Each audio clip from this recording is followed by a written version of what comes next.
तो मूवी शुरू होती है और हम मूवी के कॉन्सेप्ट के बारे में जान पाते हैं, जहां वर्ल्ड अब बहुत ज़्यादा एडवांस हो चुका है। आपने ये बात तो सुनी ही होगी कि टाइम इज़ मनी, यानी कि वक्त पैसा है। लेकिन क्या हो कि जब ये बात लिटरली यूज होने लगे और पैसों की जगह टाइम ही न्यू करेंसी बन जाए। ऐसा ही कुछ कॉन्सेप्ट इस मूवी का भी है, जहां हम जान पाते हैं कि अब दुनिया में न्यू करेंसी टाइम है। हर इंसान के पैदा होते ही उसके हाथ पर 1 साल का टाइम बन जाता है और ये टाइमर तब शुरू हो सकता है जब वो इंसान 25 साल का हो जाए। अब इसी टाइम की बेस पर कोई भी इंसान अपने लिए खाने पीने और बाकी की चीजें खरीद सकता है। बस कुछ भी खरीदने के लिए अपना टाइम स्कैन करना पड़ता है। अब टाइम के कट जाने से वो चीज खरीदी जा सकती थी और अगर किसी भी इंसान का ये टाइम खत्म हो जाए तो उसकी फौरन ही डेथ हो जाती है। अब यहाँ हमें एक एरिया को दिखाया जाता है जहाँ के टाइम जोन को डेड एंड कहा जाता है और यहाँ के लोग काफी गरीब हैं, इनके पास टाइम की कमी है और सभी को काफी मेहनत करके टाइम कमाना पड़ता है और हर दिन इनको बस 24 घंटे का टाइम ही पे के तौर पर मिलता है। इसीलिए इनको साल के हर दिन काम करना पड़ता है, क्योंकि अगर ये ऐसा नहीं करेंगे तो 24 घंटे खत्म होने के बाद ही इनकी मौत हो जाएगी। वहीं दूसरी तरफ हमें अमीर कम्युनिटी को दिखाया जाता है जिसका नाम ग्रीनविच है और यहाँ लोगों के पास लाखों की क्वांटिटी में घंटे हैं। सीन्स विल नामी एक आदमी पर आता है जो भी उसी गरीब कम्युनिटी को बिलोंग करता है। आज विल की मॉम की बर्थडे है, लेकिन हम देखते हैं कि विल की मॉम तो विल के जितनी ही यंग है, जिससे हम जान पाते हैं कि असल में अब ह्यूमंस की एज 25 के बाद नहीं बढ़ती, यानी कि चाहे जितने साल भी गुजर जाए इंसान 25 साल की ही दिखते हैं। इसीलिए विल की मॉम भी इतनी यंग है। विल अपनी मॉम को कहता है कि आज रात वो उनकी बर्थडे सेलिब्रेट करेंगे, जिसके बाद वो काम के लिए निकल जाता है। वहाँ पहुंचकर वो देखता है कि एक वर्कर टाइम खत्म होने की वजह से मर चुका है, मगर वो सभी अपने कामों पर लग जाते हैं क्योंकि अगर वो अपना काम नहीं करेंगे तो उन्हें भी अगले 24 घंटे का टाइम नहीं मिलेगा। यहाँ हम विल के दोस्त गैरी को भी देखते हैं। ये दोनों पूरा दिन बाकी वर्कर्स के साथ काम करते हैं। फिर दिन के आखिर में इन सभी को 24 घंटे का टाइम स्कैन कर दिया जाता है,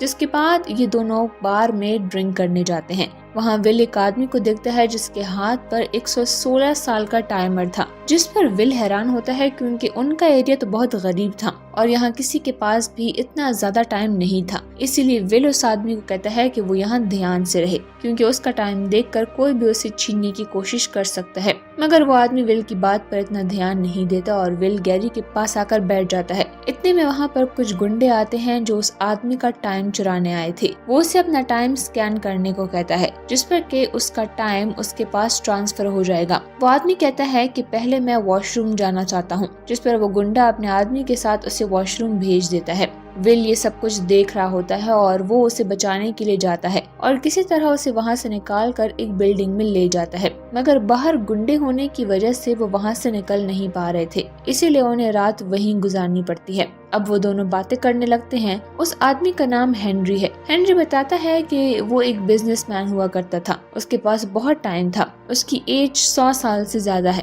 और अब इस पॉइंट पर आकर वो जिंदगी से तंग आ चुका है, इसीलिए उसने अपना बिजनेस छोड़ दिया और जितना भी टाइम उसने कमाया उसे वो यूज करना शुरू कर दिया। अभी भी उसके पास बहुत टाइम है, मगर उसे समझ नहीं आती कैसे वो कहाँ खर्च करे। तब विल उसे समझाता है कि तुम्हें इस टाइम को वैल्यू करना चाहिए। बहुत से ऐसे लोग हैं मेरे जैसे जो कि इसी टाइम के लिए दिन रात मेहनत करते हैं, जिस पर हेनरी कुछ सोचने लगता है। कुछ देर बातें करने के बाद वो दोनों वहीं पर सो जाते हैं। सुबह जब विल की आंख खुलती है तो वो देखता है कि हेनरी वहाँ पर नहीं है और ये देखकर वो बिल्कुल शॉक्ड रह जाता है कि हेनरी ने अपना सारा टाइम उसे ट्रांसफर कर दिया है। तभी उसकी नजर विंडो पर पड़ती है जहाँ हेनरी ने उसके लिए एक मैसेज छोड़ा था कि तुम मेरे टाइम को अच्छे से यूज करना और इसे वेस्ट मत करना। विल की नजर बाहर ब्रिज पे पड़ती है जहाँ हेनरी सुसाइड करने बैठा हुआ था। उसने अपने लिए बहुत थोड़ा सा टाइम बचा कर रखा था। उसे देखकर विल उसकी तरफ भागता है, मगर जैसे ही हेनरी के कुछ सेकंड्स भी खत्म हो जाते हैं तो उसे हार्ट अटैक आता है और उसकी वहीं पर डेथ हो जाती है, जिसके बाद उसकी बॉडी पानी में गिर जाती है। विल बहुत ही दुखी होता है क्योंकि वो हेनरी को बचा नहीं पाया,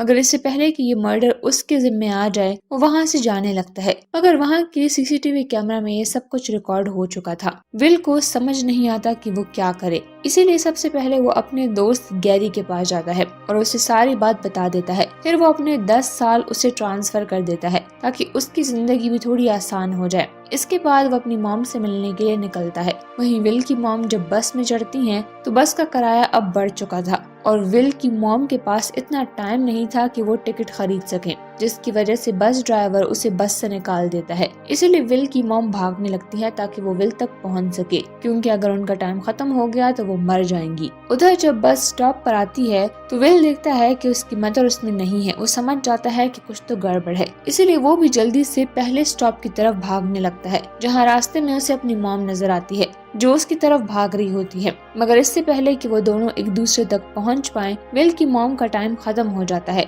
और वो वहीं पर मारी जाती है। विल बहुत रोता है क्योंकि आज उसके पास इतना टाइम था कि वो अपनी मॉम को बचा पाए और वो खुशी खुशी रह सकते थे, मगर वो अपनी मॉम को बचा नहीं पाया। सीन चेंज होकर हम देखते हैं कि हेनरी की लाश किनारे पर आ चुकी है, जहाँ पुलिस उसे इन्वेस्टिगेट कर रही है। यहाँ पुलिस को टाइम कीपर कहा जाता है।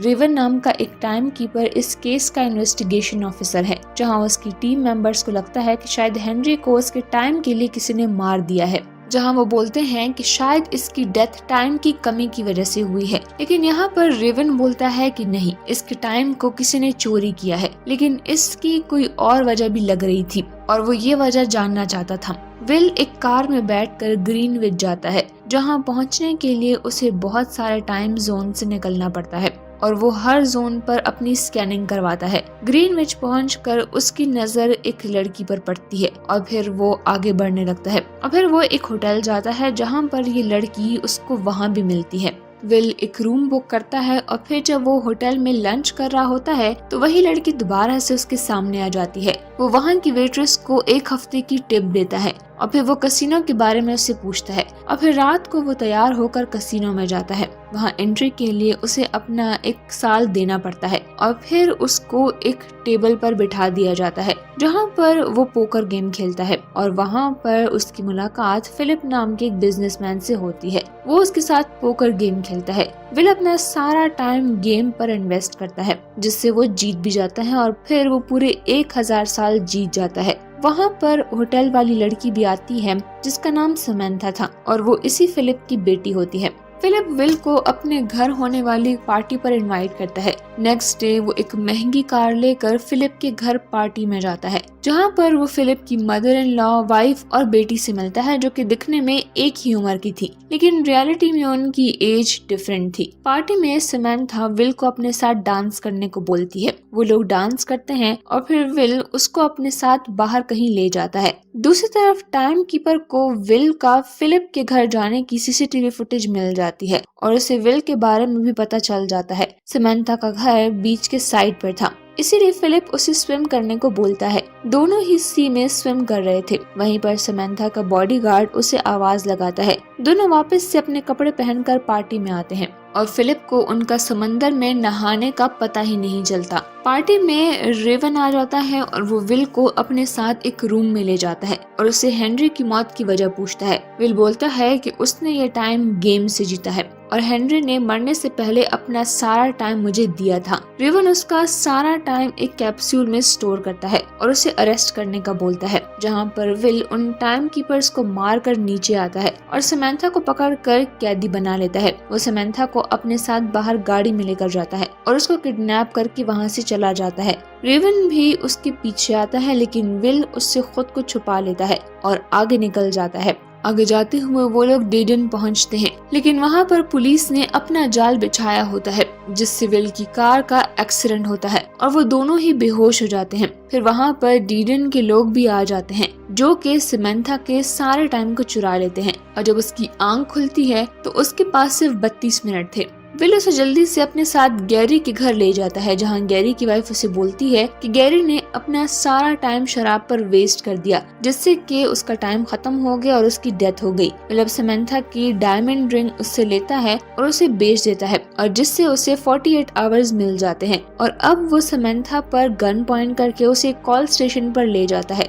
और फिलिप को कॉल करने को बोलता है। फिर वो फिलिप से कहता है कि तुम मुझे 1000 सालों का टाइम दो और उसे डेडन के बैंक में ट्रांसफर कर दो तो मैं समंथा को छोड़ दूंगा। रात को समंथा विल के साथ उसके घर ही आती है। वो लोग रेस्ट करते हैं और समंथा को विल अपनी मॉम की ड्रेस भी देता है। समंथा विल से उसके पेरेंट्स के बारे में पूछती है। विल बोलता है कि मेरे फादर की डेथ मेरे बचपन में ही हो गई थी और मुझे मेरी मॉम ने ही पाला है। फिर विल समंथा को एक ट्रिक बताता है जिससे वो समंथा का टाइम अपने हाथ में ट्रांसफर करता है। वो दोनों जब सुबह उठते हैं तो वो देखते हैं कि फिलिप ने अभी तक 1000 साल नहीं भेजे हैं और विल और समंथा के बीच तब काफी फ्रेंडशिप भी हो गई है। विल उसको अपने घर वापस जाने को बोलता है। समंथा बोलती है कि वो भी उसके साथ ही आएगी। वो कहती है कि मैं अपने फादर को कहूंगी कि मैं अपनी ही मर्जी से गई थी। वो दोनों अब एक दूसरे को किस करते हैं। समंथा को विल एक गन भी देता है। समंथा अब फोन बूथ से फिलिप को कॉल करती है। पीछे से रेवन आता है जो कि विल को शूट करने वाला होता है, लेकिन समंथा उसे शूट कर देती है और दोनों रेवन की कार को लेकर वहाँ से चले जाते हैं। समंथा बोलती है कि हम एक टाइम कीपर की कार में हैं,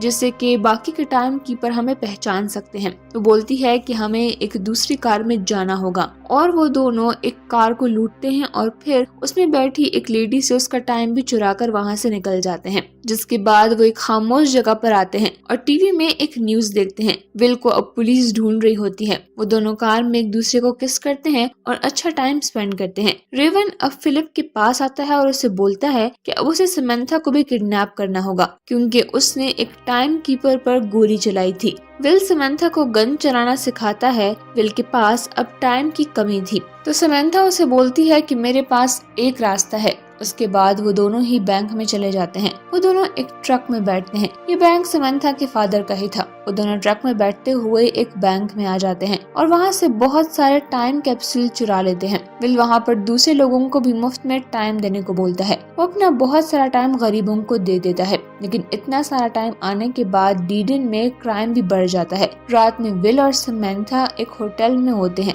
वो दोनों एक दूसरे के साथ टाइम स्पेंड करते हैं और वहाँ पर टाइम कीपर्स आ जाते हैं। वो दोनों अपने कपड़े पहनते हैं और फिर रूम से बाहर आते हैं। टाइम कीपर भी उनके पीछे भागते हैं, लेकिन वो दोनों विंडो से छलांग लगा लेते हैं और होटल से भाग जाते हैं। उनके पीछे टाइम कीपर भी भागता है और गोलियां भी चलाता है, लेकिन वो दोनों किसी तरह भाग ही जाते हैं। विल और समंथा अब एक दूसरे होटल में आते हैं और वहाँ के रिसेप्शनिस्ट से सारे रूम को बुक कर लेते हैं। वो दोनों एक रूम में चले जाते हैं और वहाँ पर उस होटल में एक और आदमी भी आता है, लेकिन रिसेप्शनिस्ट उसे कोई रूम नहीं देती क्योंकि सारे रूम्स तो विल ने बुक कर लिए थे। अब सीन शिफ्ट होता है डीडन के एक गुंडे पर जो कि लोकल बॉयज को जमा करके उससे विल और समंथा के बारे में पूछता है। उससे डर के एक लड़का उनको एड्रेस बता देता है और फिर वो अपने साथ और भी गुंडे लेकर उस होटल पहुंच जाता है। वो उन दोनों को ही पकड़ लेता है और गन से उन दोनों को डराने की कोशिश करता है। फिर वो उनको मारने के बजाय एक गेम का बोलता है। वो उसे पंजा लड़ाने को बोलता है। विल उससे पंजा लड़ाते हुए वही ट्रिक यूज करता है जो कि उसने समंथा को सिखाई थी,